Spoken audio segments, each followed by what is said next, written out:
snack. Me and you gonna have a little chat about books. Hi guys, so I am here today to do a book review, and the book that I'm going to be reviewing is book number 10 in Wheel of Time by Rob Jordan, and this is Crossroads of Twilight. At last I finished it. I definitely got slowed down with this series because I started Malazan and because I was reading a lot of buddy reads.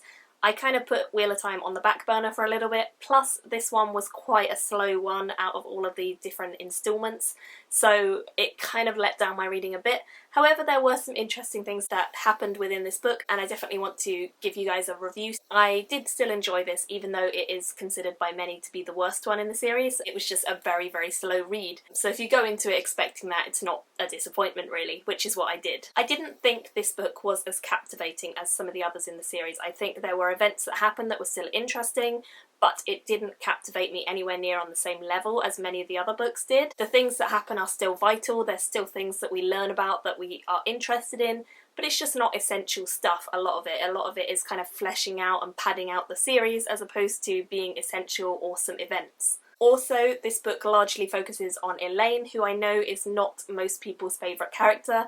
I actually very much enjoy learning about ELAYNE. I don't know why, I just seem to like her and a lot of people don't. I don't know, I just like her character, and I didn't find her bits really annoying, I just found them a bit slow, and I'm fine with that. I kind of expect her character to be a bit slow now by this point of the series because she was the slowest to sort of get to where I wanted her to be. But I do enjoy her character, so for me it wasn't terrible. I didn't hate it or anything like that, it was just slow. Out of all of the different characters, I enjoyed seeing EGWENE and ELAYNE the most in this book. Whilst ELAYNE was the major focus, we did get a little glimpse at EGWENE's storyline as well, and EGWENE is my favourite character. I really, really like her.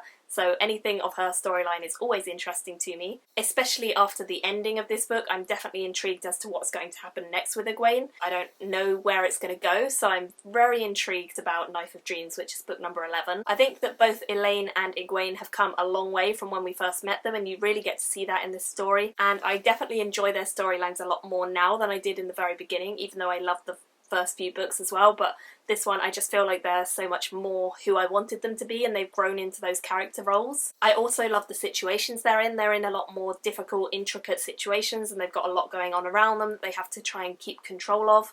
So it's very interesting to read about. I do think Wheel of Time definitely manages to show that not everything in this world is happy-go-lucky big adventures. It's actually a lot of politics, there's a lot of kind of day-to-day mundane tasks that have to get done as well, and this book definitely seems to focus more on those, which is why it is a slower read overall. But I do enjoy it, and I did think that it kind of emphasised those things a bit and kind of made you aware that it's not all adventures. Matt's storyline was interesting, although we didn't see too much of it in this book. I still thought he was really, really interesting, and I'm liking the way his story is going. He only had a few snippets, but they were all quite intriguing, and the way that his storyline is going at the moment with Chuon is pretty interesting as well. It's pretty mystifying. I'm wondering what's going to happen between the two of them, if anything, I don't know. Overall, I do think his storyline was one of the most exciting because he had actual things going on. When you're on the run and hiding out, obviously it's going to be more adventurous and exciting, so his story in this book was definitely action-packed of all of them. Perrin's storyline, I'll be honest, is really, really lacking for me at the moment. I'm not enjoying Perrin. I want him to just stop moping around because at this point of the story I'm like, come on, you've been doing the same thing for a couple books now and I'm getting a bit annoyed with you. I just haven't been interested in his sections, I haven't been interested in him, and it's really disappointing because I actually really liked his character when I first started the series, and I thought he was really interesting and he had a really great potential.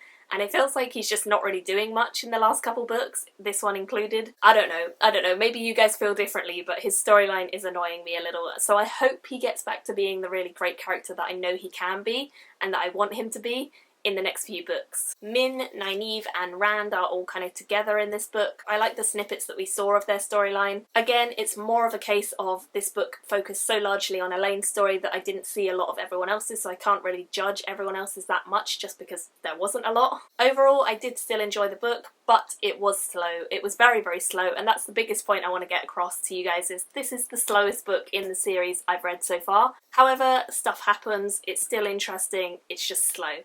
So I could only give this one a 3 out of 5 stars. That doesn't mean I hated it, doesn't mean that I really don't want to carry on. I definitely will be carrying on. Hopefully the next few books will be awesome. I've heard that they get really, really good now, which is great.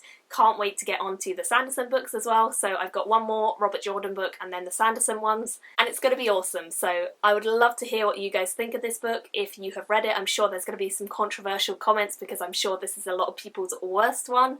But do let me know your thoughts, and I will see you all very soon in another video. Bye! Me and you gonna have a little chat about the